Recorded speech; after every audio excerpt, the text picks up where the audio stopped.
শিক্ষকদেরকে রেখে যারা এমপিওভুক্তকরণের দাবিতে লং মার্চ ঘোষণা করেছিল, পুলিশ তাদেরকে সরিয়ে দিয়েছে। জাতীয় প্রেস ক্লাবের সামনে থেকে তাদেরকে সরিয়ে দেওয়া হয়েছে। যারা নন এমপিওভুক্তকরণের এবং এই মুহূর্তে ইবতেদায়ীদেরকেও সরিয়ে দেওয়া হচ্ছে।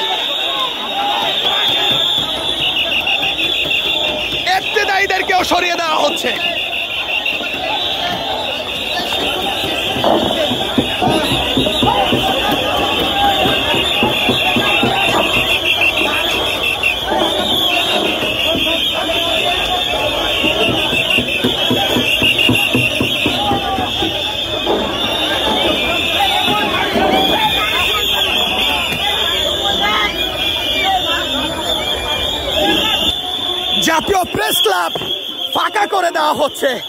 বিভিন্ন দাবি দাওয়াতে যারা আন্দোলন করে জাতীয় প্রেস ক্লাবের সামনে অবস্থান করছিল, তাদের প্রত্যেককেই জাতীয় প্রেস ক্লাবের সামনে থেকে সরিয়ে দেওয়া হচ্ছে।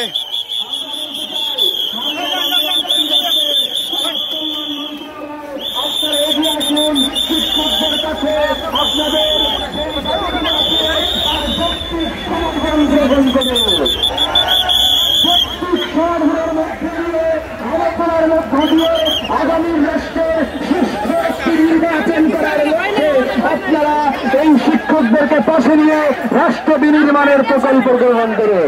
টানা তৃতীয়বার অর্জন করেছে দেশের সেরা সুপার ব্র্যান্ড স্বীকৃতি বসুন্ধরা টিস্যু। যেমনটি আপনাদের সামনে তুলে ধরার চেষ্টা করছিলাম, নন এমপিওভুক্ত শিক্ষকরা এমপিওভুক্তকরণের দাবিতে লং মার্চ টু সচিবালয় ঘোষণা করে। পরবর্তীতে সচিবালয়ের অভিমুখে পুলিশের ব্যারিকেড ভেঙে তারা ভেতরে প্রবেশ করতে চাইলে পুলিশ তাদেরকে প্রথমে বাধা দেয় এবং তাদেরকে বোঝানোর চেষ্টা করে। এক পর্যায়ে তারা পুলিশের ব্যারিকেড ভেঙে ভেতরে প্রবেশ করতে চাইলে পুলিশ প্রথমে জল কামান, পরবর্তীতে সাউন্ড গ্রেনেড নিক্ষেপ করে।